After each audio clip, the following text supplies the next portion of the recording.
মোৰ প্ৰিয় আৰু মৰমৰ ছাত্ৰ ছাত্ৰীসকল, তহঁতৰ কাৰণে উন্মেষ ক্লাছ 7-ৰ নিউ যিটো বুক নতুন কিতাপ তাৰ কুৱেশ্যন এনচাৰ তৃতীয় চেপ্টাৰৰ পাৰ্ট 3 চেপ্টাৰখিনিৰ গোটেইকেইটা কুৱেশ্যন এনচাৰ পাব। ইতিহঁতৰ পম খেদি এই চেপ্টাৰৰ কুৱেশ্যনটো মই এনচাৰ দি আছোঁ। এইটো কুৱেশ্যনৰ এনচাৰখিনি লিখি ল'ব তোমালোকে বহুত ধুনীয়াকৈ, যেনেকৈ তলৰ প্ৰশ্নটো উত্তৰ দিব লাগে, শুদ্ধকৈ বাছি ওলাব লাগে। প্ৰাগজ্যোতিষপুৰৰ সম্ভৱ বুলি কৈ কোনে গৌৰৱ অনুভৱ কৰিছিল? সেইটো হ'ল আনন্দৰাম বৰুৱা। এইটো ঘৰটো এনেকৈ চাৰ্কল কৰি দিয়ক, সেইটো এনচাৰ হ'ব আনন্দৰাম বৰুৱা। প্ৰথমৰ এনচাৰটো হ'ল এটাই MCQ তেখেতে এটাই দিছিলে।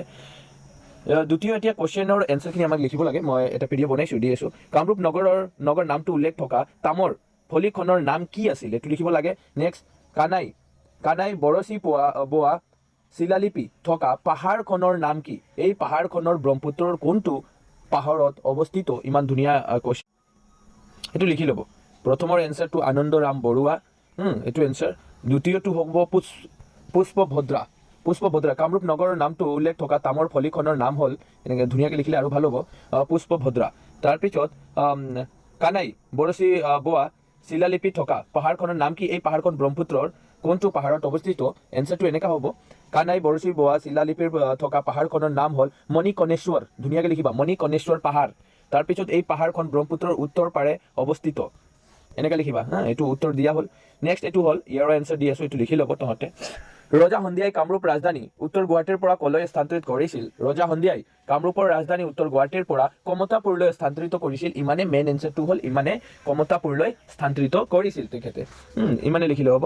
তাৰপিছত শ্ৰী সূৰ্য পাহাৰৰ ইতিহাসই কোন যুগৰ স্থাপত্য আৰু ভাস্কৰ নিদৰ্শন দাঙি ধৰে? তেনেহ'লে ইয়াৰ এনচাৰ মানে সৰুকৈ হ'ব, চুটিকৈ হ'ব।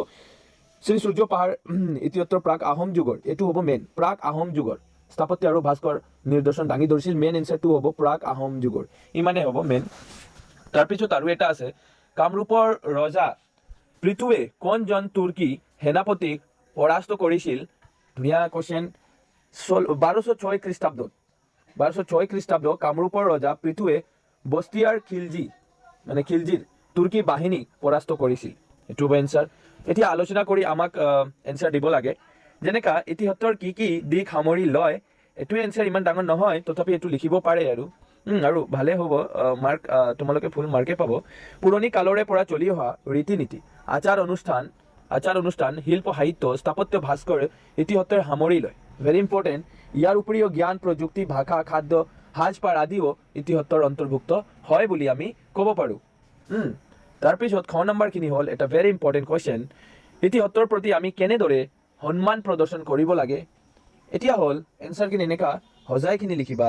ইতিহাসৰ প্ৰতি আমি তলৰ দিয়া ধৰণে সন্মান প্ৰদৰ্শন কৰিব লাগে।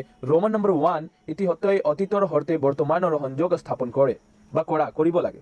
তাৰপিছত 2 বুলেটছ পইণ্ট 2, ৰোমান নম্বৰ 2, ইতিহাসৰ স্থান আৰু স্মাৰকবোৰ সংৰক্ষণ কৰিব লাগে, আমাক কৰিব লাগে লিখিলে হ'ব। তাৰপিছত নতুন প্ৰজন্ম ইতিহাসৰ গুৰুত্ব বুজোৱা, সেইটো বুজাব লাগে আমাক। তাৰপিছত সংগ্ৰহালয় আৰু ঐতিহাসিক স্থানবোৰ পৰিষ্কাৰ পৰিচ্ছন্ন কৰি ৰাখিব লাগে, এইটো ইম্পৰ্টেণ্ট, তেনেহ'লেহে ভালকৈ থাকিব। পুৰণি ৰীতি নীতি আৰু উৎসৱবোৰ পালন কৰিব লাগে, ভেৰি ইম্পৰ্টেণ্ট।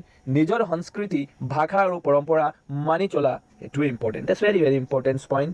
অ'কে, 1, 2, 3, 4, 5, 6টা ইম্পৰ্টেণ্ট পইণ্ট। ইয়াৰ পৰা যদি কোনোবাই 2টা পাহৰিও যায়, একো নহয়, 4টা পইণ্ট লিখিলেও আমি পাম, কাৰণ 2 মাৰ্কহে আহিব এক্সামত। এতিয়া গ নম্বৰ 2, দ্যাটছ ভেৰি ইম্পৰ্টেণ্ট। ইতিহাসৰ ৰক্ষণাবেক্ষণৰ আমি কেনেদৰে কৰিব লাগে? ৰক্ষণাবেক্ষণটো তুমি কেনেদৰে কৰিবা, তাক কেনেকৈ বচাই ৰাখিবা, কেনেকৈ মানে এইটো এনেকৈ ৰাখিব লাগে যেনেহ'লে চিৰদিন এইটো চলি থাকে।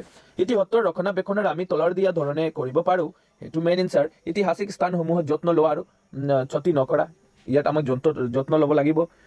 আৰু এটা কাম কৰিব লাগিব, ইতিহাসত ধ্বংসৰ কৰা কাৰ্যৰ বিৰুদ্ধে সচেতনা জাগ্ৰত কৰিব লাগিব বা সৃষ্টি কৰিব লাগিব। তাৰপিছত পুৰণি মঠ মন্দিৰ, নামঘৰ, মছজিদ, সাজপাৰ আদি ৰক্ষণাবেক্ষণৰ ব্যৱস্থা আমাক হাতত ল'ব লাগিব। ইমান ধুনীয়া এনচাৰ। এতিয়া 4 নম্বৰ তেখেতে দিলে যে চাব পাৰে বুক, যেনেকৈ ইয়াত চাব তোমালোকে 4 নম্বৰ চমু টকা লিখা, 2টা তেখেতে দিলে, দুৰ্জীয়া নগৰ আৰু শ্ৰী সূৰ্য পাহাৰ। আৰু সূৰ্য পাহাৰটো ভেৰি ভেৰি ইম্পৰ্টেণ্ট। আৰু তেখেতে লাষ্টত মানে 5 নম্বৰটো এনচাৰ মই এইটোও দি আছোঁ, তলত দিয়া শব্দকেইটা চাবলৈ ক'লে।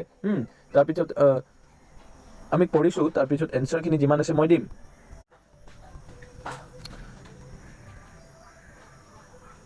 দুৰ্জিয়া নগৰৰ এনেকা দুৰ্জিয়া নগৰ বৰ্তমান উত্তৰ গুৱাহাটী অৱস্থিত প্ৰাচীন কামৰূপ ৰাজ্যৰ এক ঐতিহাসিক ৰাজধানী 1900 খ্ৰীষ্টাব্দৰ পৰা এইটো অলপ লিখিবই লাগিব অলপ ডাঙৰ হ'ব যিহেতু চমিত তেখেতে দিলে 900 খ্ৰীষ্টাব্দৰ পৰা 1100 খ্ৰীষ্টাব্দৰ ভিতৰত পাল বংশৰ ৰজাসকলে এই ঠাইত নিজৰ প্ৰশাসনিক কেন্দ্ৰ হিচাপে গঢ়ি তুলিছিল এই বংশৰ এজন উল্লেখযোগ্য ৰজা আছিল সেইটো হ'ল ৰত্নপাল তেওঁ একাদশ শতিকতাৰ ৰাজত্ব কৰিছিল সেই সময়ৰ তামৰ ফলিত এই ঠাই দুৰ্জিয়া নগৰ বুলি উল্লেখ আছে নগৰখনৰ তিনিটা দিশ পাহাৰৰে আৰু এটা দিশ ব্ৰহ্মপুত্ৰ ৱেষ্টনীত থকা বাবে শুক্ৰৱে ঠাই সহজে জয় কৰিব নোৱাৰিছিল এইবাবে নগৰখনৰ নাম দুৰ্জিয়া নগৰ নামে জনাজাত হৈ পৰিছিল ইমান লিখিলে হ'ব আৰু আছে বহুতে আছে এইবিলাক লিখিব নালাগে ইমানে লিখিলে হ'ব দুৰ্জিয়া নগৰৰ নামটো কেনেকৈ পৰিল তাৰ বিষয়ে অলপ চমুটকা লিখিব লাগে আৰু তাৰ মেইন ৰজা আছিল এইটো হ'ল ৰত্নপাল ইয়াৰ বিষয়ে লিখিব লাগে কিমান ৰাজধানী ক'ত আৰু কিমান চনত মানে স্থাপিত কৰিছিল অৱস্থিত কৰিছিল এইটো লিখিব লাগে এইটো এটা ইম্পৰ্টেণ্ট পইণ্ট হ'ব ভেৰি ভেৰি ইম্পৰ্টেণ্ট পইণ্ট হ'ব শ্ৰী সূৰ্য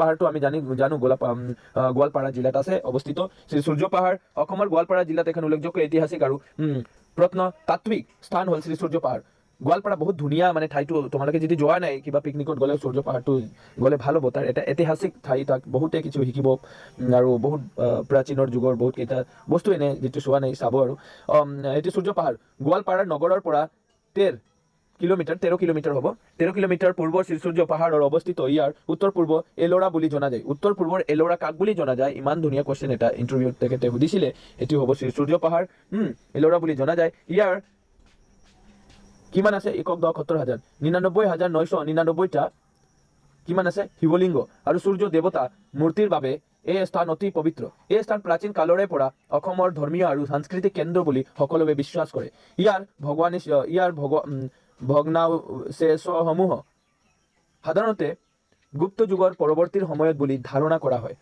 ইমান লিখিলে হ'ব মই ভাবোঁ আৰু যদি কোনোবাই অলপ আৰু আগুৱাই দিব পাৰে আৰু অলপ এড কৰিব ভাল কথা শ্ৰী সূৰ্য পাহাৰৰ হিন্দু বৌদ্ধ জৈন এই তিনিটা প্ৰধান ধৰ্মৰ মিলনভূমি এইটো অলপ এড কৰি দিয়ক ইয়াত অগণন তাৰপিছত এইটো শিলত খণ্ডিত শিৱলিংগ দুৰ্গা মূৰ্তি সূৰ্য দেৱতাৰ মূৰ্তি গণেশৰ মূৰ্তি সূৰ্য চন্দ্ৰ আদি দেৱতা বিগ্ৰহ আৰু মূৰ্তি দেখিবলৈ পোৱা যায় তো ইমানে লিখিলে হ'ব মই আৰু ভাবোঁ যে ইমান লিখিব নালাগে ষ্টুডেণ্টৰ কাৰণ অলপ মুখস্থ কৰিবলৈ টান হয় তো ইমানে লিখা কোনোবাই যদি বিচাৰে ইয়াত শেষ কৰিব পাৰে কোনোবাই বিচাৰে ইয়াত শেষ কৰিব পাৰে কোনোবাই বিচাৰে ইয়াত শেষ কৰি মই কৰিব পাৰে একো নহয় কাৰণ 2 মাৰ্কৰে আহিব এতিয়া নম্বৰটো এতিয়াৰ প্ৰতি আমি কেনেদৰে সন্মান প্ৰদৰ্শন কৰিব লাগে এইটোতো আকৌ ৰিপিট হৈ গ'ল কোৱেশ্চনৰ এনচাৰ তাৰপিছত আমি ক'ব পাৰোঁ ইয়াত মানে আমাক পঢ়িবলৈ ক'লে যেনেকৈ ৰণ পুৰণি পূৰ্ণিমা মণিকণেশ্বৰ ঘোষণা আকৰ্ষণ প্ৰাণ কৃপণ ইয়াত গোটেইকেইটা শব্দত ন আছে নহয় জানো তেখেতে ক'লে এই শব্দবোৰৰ বনানত প্ৰতিটো ন ব্যৱহাৰ হৈছে ন আছে আকৰ্ষণত ন আছে প্ৰাণত ন আছে কৃপণত ন আছে মণিকণেশ্বৰ গোটেইকেইটা শব্দত আমাৰ ন ব্যৱহাৰটো কৰা হৈছে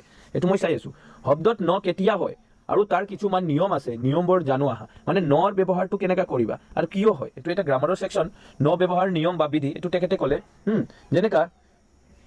যেনেকৈ আমি ঋষি লিখোঁ হয় না ৰি ৰ স্বৰ পিছত ন হয় মানে এইটো আমাক নিয়ম এটা ক'লে যেনেকৈ সলনি এইবিলাক এক্সাম্পল দিছে এইবিলাক স্কুলত তোমালোকে পাই যাব আৰু মেডামে বুজাই দিব যেনেকৈ ইয়াত তেখেতে ক'লে মানে এনেকুৱা শব্দৰ পিছত ন আমাক ব্যৱহাৰ কৰিব লাগে ঘৃণা মৃণাল